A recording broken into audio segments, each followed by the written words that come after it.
My story traces back 26 years ago, 1995.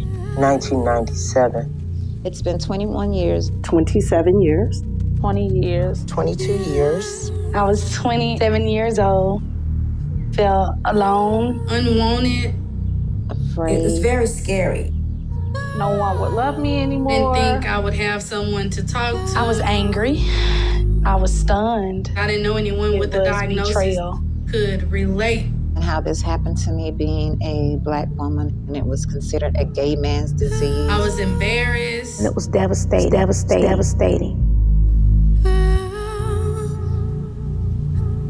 How long did I have to live? Thought I was gonna die. The lady told me I had 7 years to live.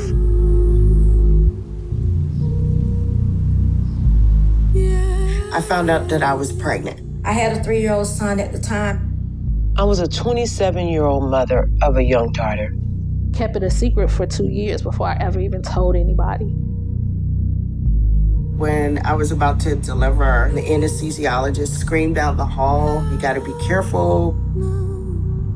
They brought my youngest in, and in that bassinet, they had a red index card that said, "Wear gloves."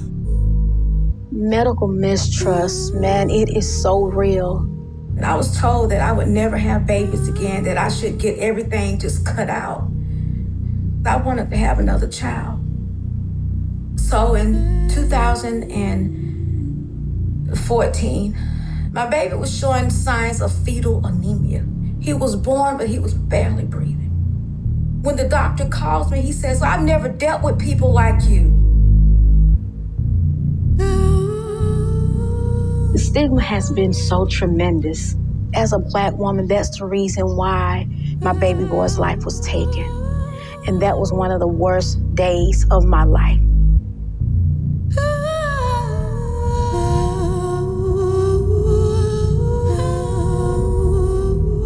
I started just planning my death. I was from a very small town. The whole town was saying how I was contagious. My mom, she went to the church and she told her friend. And her friend started telling everybody. People were cleaning the bathroom after I used it. I was made homeless. That sent me into total isolation. Carrying that secret kept me in a bad mental space. I didn't want anybody to know me. I didn't think I wanted to exist anymore. Because of the self-stigma and the outside stigma. I am now 52. I would have never imagined that I would be living with HIV. The only thing that I heard of about HIV was Eazy-E and Magic Johnson. I never saw anyone who looked like me, especially a woman. It still impacts today. When somebody asks you how you got it, that's stigma. Being a young Black woman, I felt very left out. Not many billboards, commercials. I didn't see a lot of young people.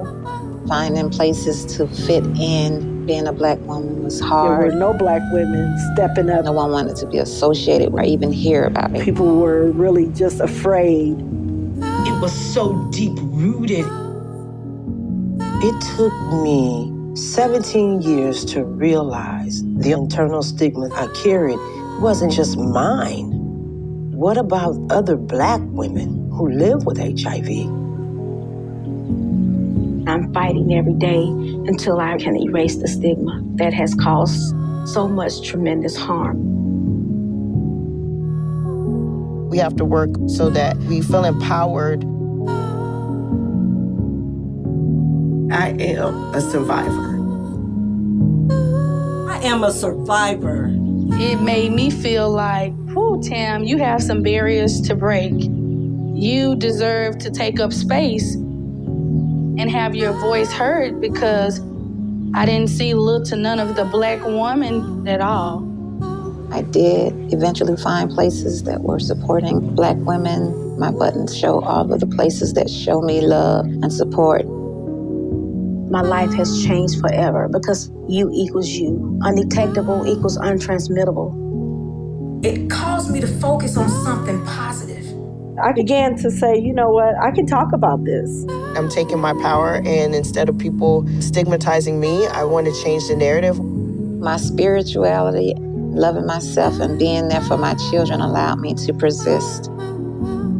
Once we get educated about the experiences of the Black women living with HIV, we can start to dismantle stigma. Can't wait for anyone to do it for us.